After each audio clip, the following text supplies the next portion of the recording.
All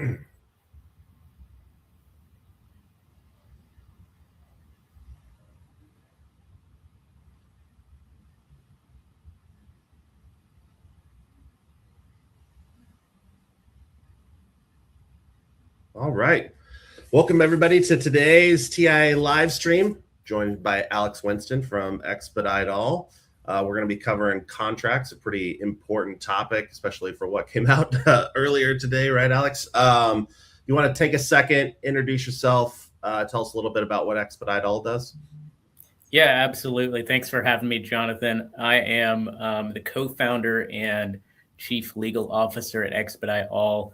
We are a specialty freight brokerage that just focuses on what we call small truckload. So freight in sprinter vans, box trucks, straight trucks. I don't do any 53-foot freight at all, right? So I'm really a niche guy working on niche freight that goes in these smaller trucks. A lot of it's spot on demand, ASAP pickup stuff. And my job there, like I said, I'm a co-founder. So from the beginning, I've had my hands in everything, but I also serve as the chief legal officer. I think I got that position by default as the only person on the team with a law degree. But yeah, I also handle our contracts and serve on the TIA contracts committee as well. Awesome. Well, we all know contracts aren't just legal paperwork. They're one of the most powerful tools brokers have to protect their margin, manage risk, stay competitive. We'll jump into all of that in just a second. But first, we always have to run through a little bit of housekeeping. So I'll start with TIA's antitrust statement. Discussion, comments, and presentations during TIA functions must not, 1, refer to any past, present, or future rates, prices, or anything related thereto. 2, include any reference to marketing strategies. 3, include any discussion of boycotts of any person, product, or firm. Or 4, inhibit any members' employees from discussing employment with other member companies. Things shared during the meeting that are confidential and private to TIA should not be shared publicly without its prior consent or used against or in competition with TIA. So, since we're on a live stream, we want lots of questions from you guys, especially if you're watching live. So, there's a couple of different ways. If you're watching us on LinkedIn, drop your questions directly into the comments. Alex and I will see them. We'll collect them, kind of get to those towards the end of the live stream. If you're on YouTube, you can drop those straight into the live chat. Submit those questions to us. We'll be monitoring throughout, so we'll get those questions to Alex towards the end so that he can get to them. Don't wait. There's no reason to wait until the very end. If something pops into your mind, just throw it in there. Like I said, we'll see it. We'll collect them. We'll get to them once we get through some other stuff we have on the agenda for today. There's definitely no bad questions. And then, as you can see up in the top right-hand corner, DAT is our sponsor for today. And they have a quick commercial that we're going to run through right now. Freight isn't static. It's dynamic. It evolves. Today, freight brokers have more on the line, and they need to act faster than ever before. Rates move, capacity shifts, and customer expectations never slow down. That's why, for decades, brokers have trusted DAT. Now, we're evolving to serve you better. We've brought together innovative companies and brilliant minds obsessed with solving broker problems. And we've accelerated how quickly ideas become products. All to create a one-stop shop for trusted capacity, automation, and real-time insights. That means the largest, most secure carrier network in freight. It means full visibility to give your customers peace of mind. It means simplified execution to keep pace with a fast-moving industry. And real-time market insights to anticipate changes before they happen. DAT Freight and Analytics. We take the uncertainty out of freight. Yeah, TIA is grateful for DAT's support for things like this, the live streams, other educational things that we're able to push out. Without their support, we wouldn't be able to host things like this and have Alex on and share his insights with you guys. So with that, Alex, let's jump right in. What can a broker do on the legal side to operate with confidence this year? So number one, start with good contracts. And there is a few ways you can do that. Number one, most preferred way is to, of course, have a good transportation lawyer, right?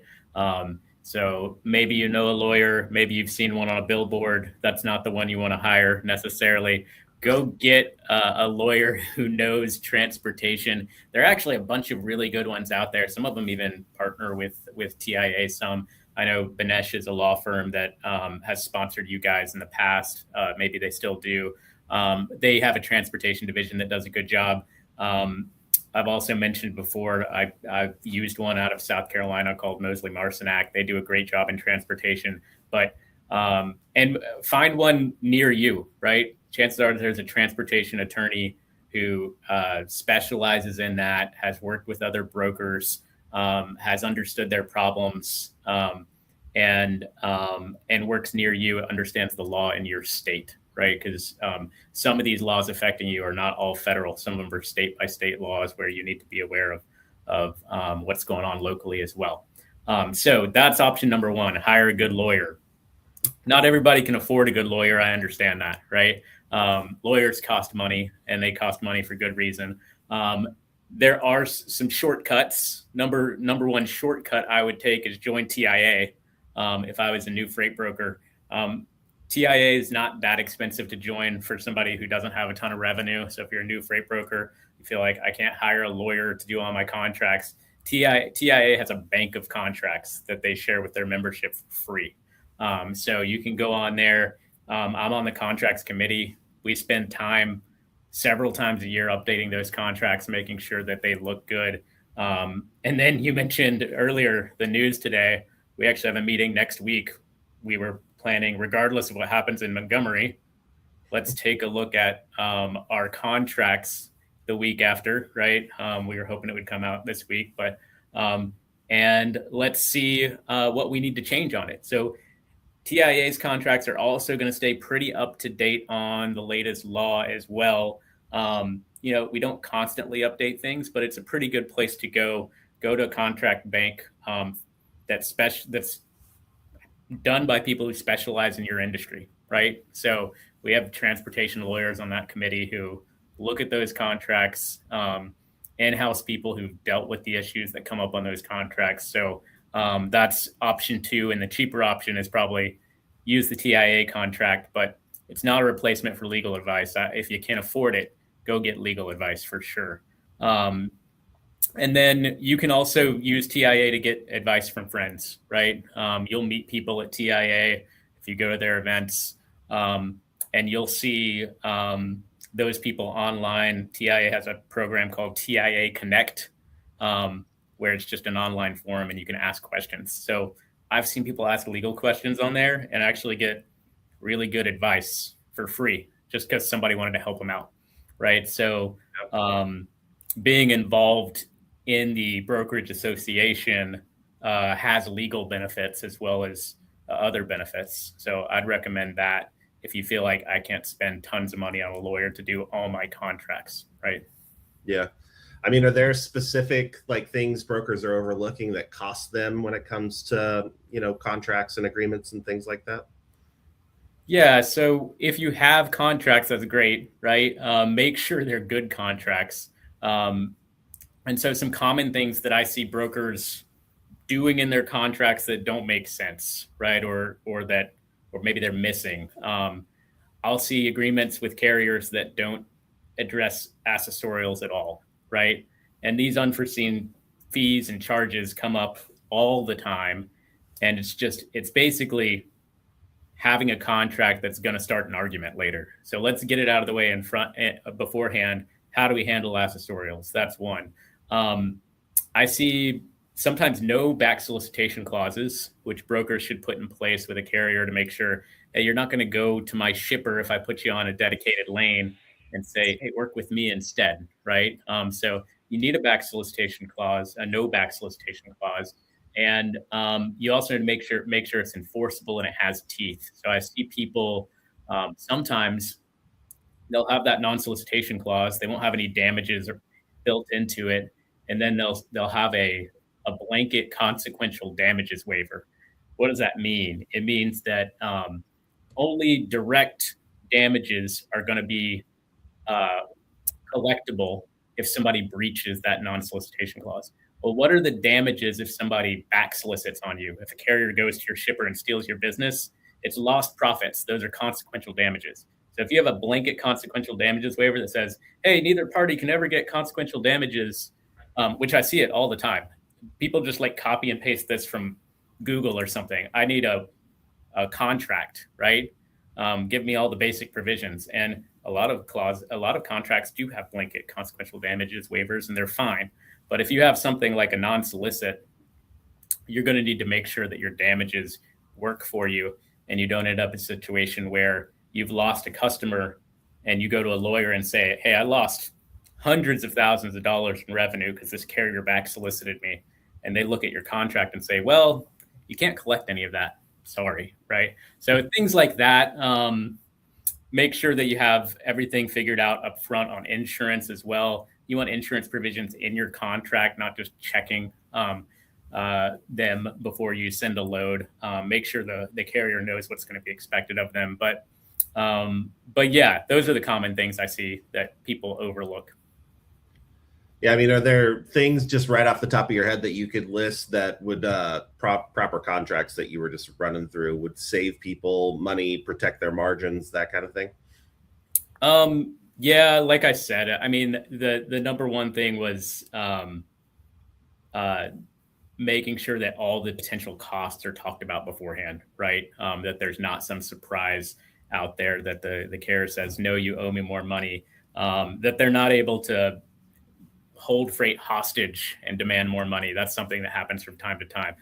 So make sure that everything's thought of beforehand. And like some contracts should even have punishments for doing that sort of thing, right? To make sure that that's not done. So contract for that stuff. I would also protect your rate information. One thing that carriers have learned more about recently from the media is that there's a right in a regulation. It's 49 CFR 371.3 C6. You don't have to look it up. I'll tell you what it says. It says a carrier can go get rate information on a load that you give them, right? And that you have to give it to them under this regulation. Now, as of now, I think you can contract around that, right?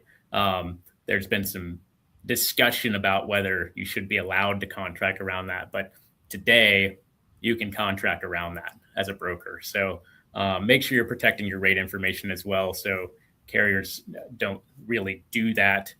I haven't had a problem with carriers trying to do that. I think it's an academic problem and not many people are actually asking for it, but it is something that we put in our contracts.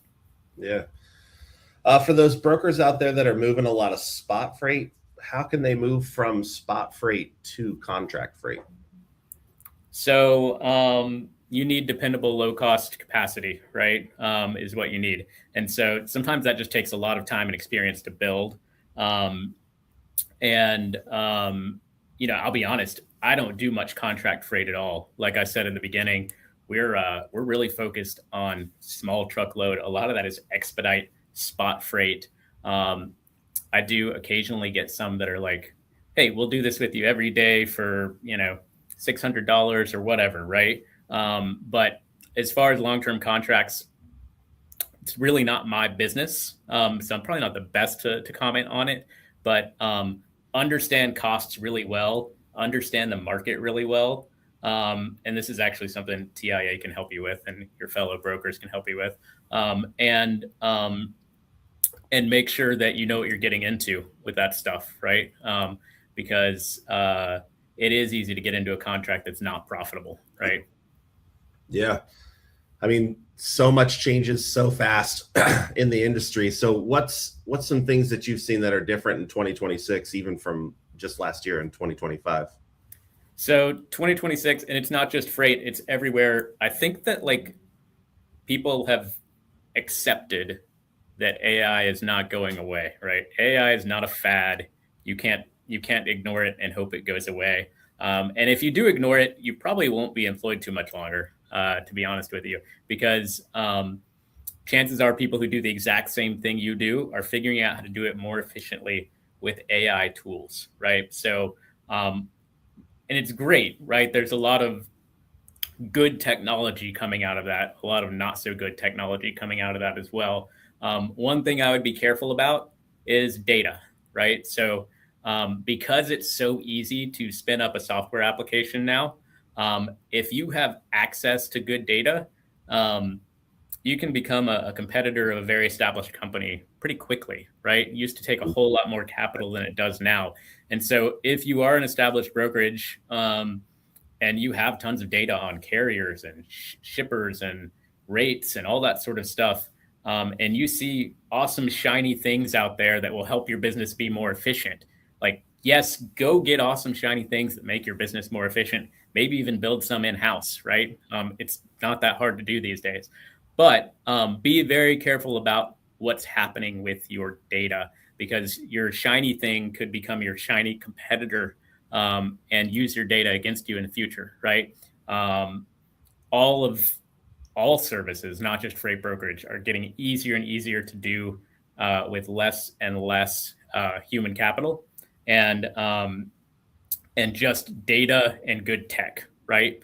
And so be very careful that you're not giving your data away to someone who's going to use it to build something that takes over your market, right? So I would say data protection is very, very important in 2026. Yeah. I mean, like you said, there's so many AI vendors out there. We were just at TIA, 4 weeks ago, ton of AI vendors there. How do you avoid that kind of analysis paralysis problem with so many options out there? Yeah, I think you have to explore it, right? My tendency is, this is just my belief, that this stuff's going to get cheaper and cheaper, right? That getting yourself tied into a long-term contract with any sort of software tool today, whether it's AI or not, is very risky. So I would say look into all of them, see if they work for you. But it's getting so cheap to build software and customize software that, like, look into doing it yourself as well, right?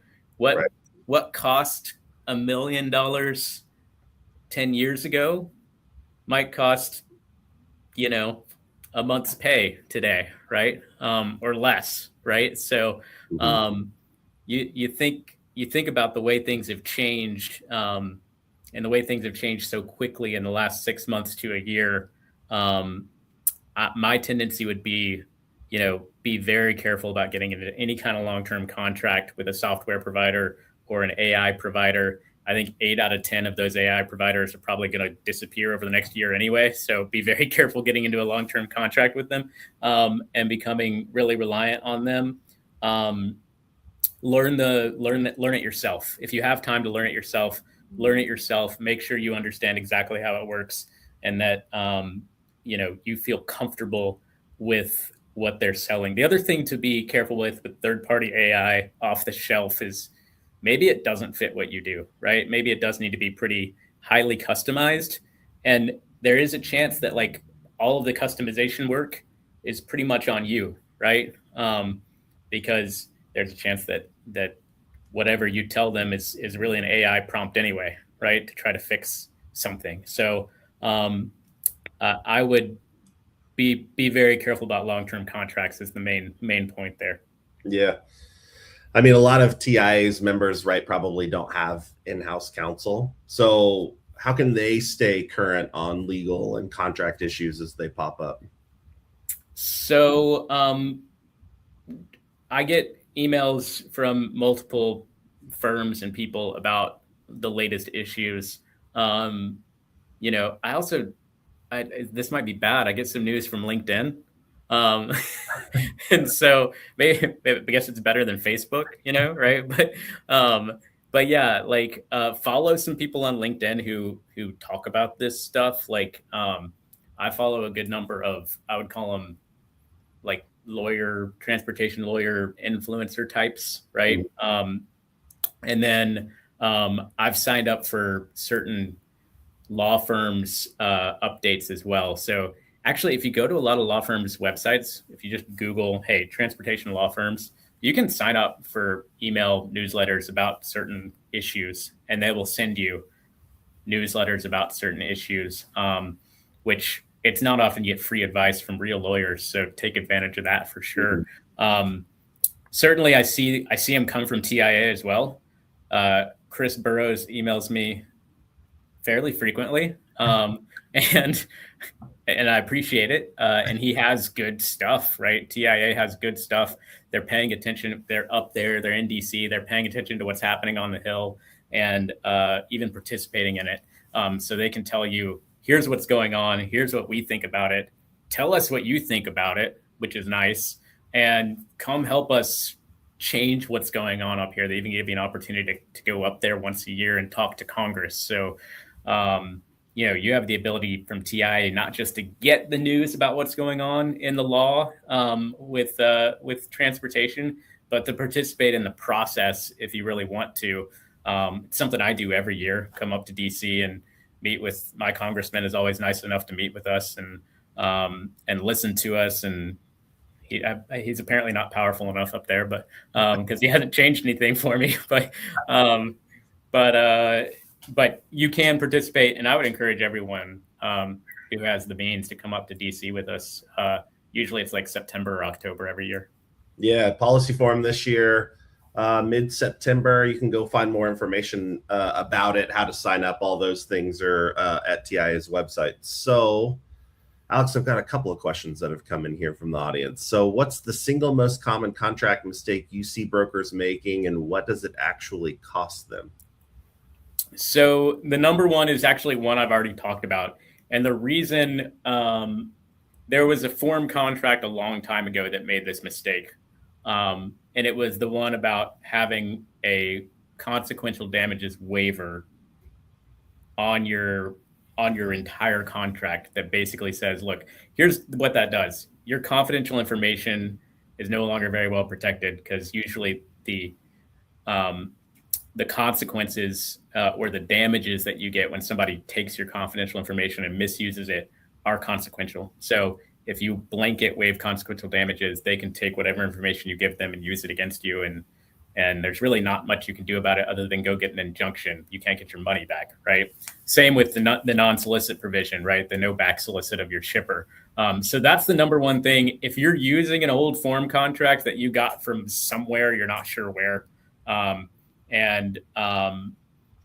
I would say almost half the form contracts I see in our industry have a blanket waiver of consequential damages, and no one has gone through and considered, wait, does that make sense for every single clause in this contract? So and if you're not sure what the heck I'm talking about because I'm speaking a different language, shoot me a DM and I'll explain the issue to you as clearly as I can.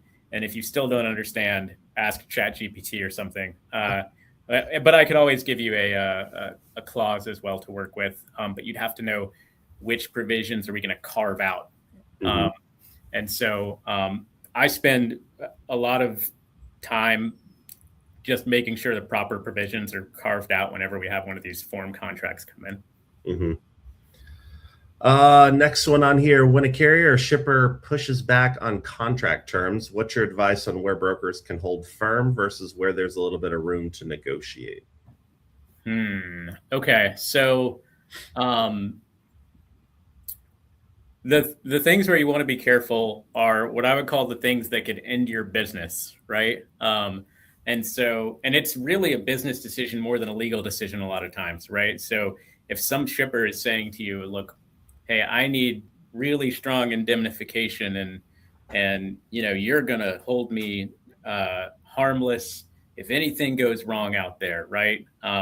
And basically saying, I want you to agree to be liable for everything that might go wrong, even if you did everything you were supposed to do, right? So that's one of those situations where I say, some people will take the risk, right? They'll just say, I want the business, whatever. If it all goes to heck, we'll go bankrupt. Who cares, right? Let's cross our fingers and hope that doesn't happen. So indemnification is one of those things where I'd look at really closely. And if somebody's really asking for heavy blanket stuff, think about if something goes wrong, how much you might be liable for.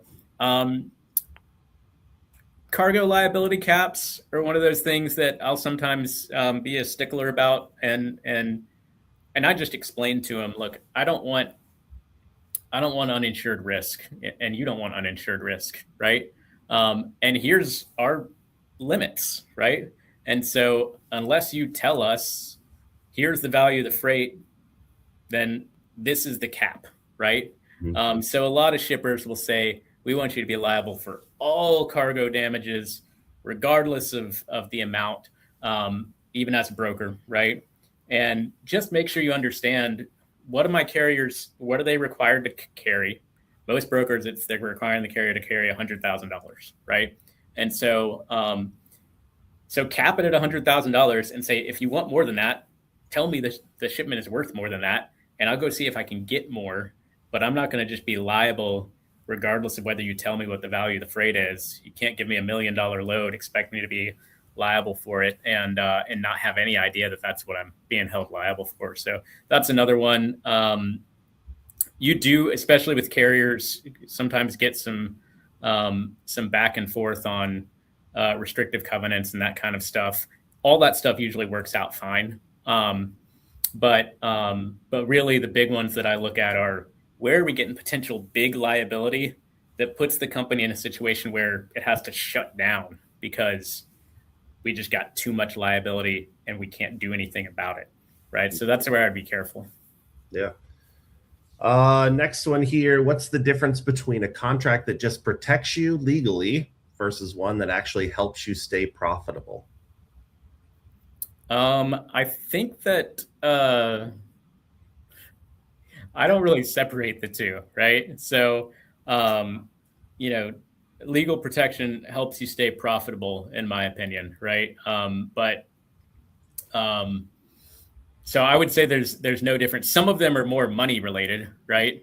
So you can directly see where that affects the money. So your payment terms, your rights to collect attorney's fees if you have to enforce those payment terms, that sort of thing, is protecting your profit, right? But really every single provision, and we could walk through an entire contract and I could tell you, here's why this provision is important and here's why how you could lose money on it, right? But it's all designed to protect your business and make sure you don't lose money, right? And so I don't separate the two. To me, it all comes back to dollars and cents. Even if the contract provision looks really boring, like force majeure or something, right? I'm like, well, sure, money's involved at some point, right? Yeah. I don't see any more questions, Alex. If you have questions, put them in here, but we always have one final question. Alex, do you have anything, one big takeaway that you want people to remember after this before we close up? I mean, number one, I'll go ahead and plug my business, right? Expedite All. We do small truckload and we do it very, very well. And so if you want to know, hey, how do I get Sprinter vans and box trucks ASAP that are, reliable and going to show up and never going to do anything wrong, get in touch with me, right? Other than that, if you're struggling with the legal stuff, you don't know how to get started with legal stuff, maybe you're a young broker, a new broker, or you started your own brokerage, join TIA, first step. Make sure that you get all of the resources that are available. Message me or Jonathan if you need to know how to access those resources. And then, I won't be your lawyer, but I can recommend a lawyer for you if you're looking for one. And certainly don't take this conversation as legal advice, right, because if you do, you really need help. Okay, so don't do that. But yeah, that's it. All right. Awesome. Well, Alex, as always, thank you for your time. We appreciate you coming on, sharing your advice and insights. All of those things, they're all important.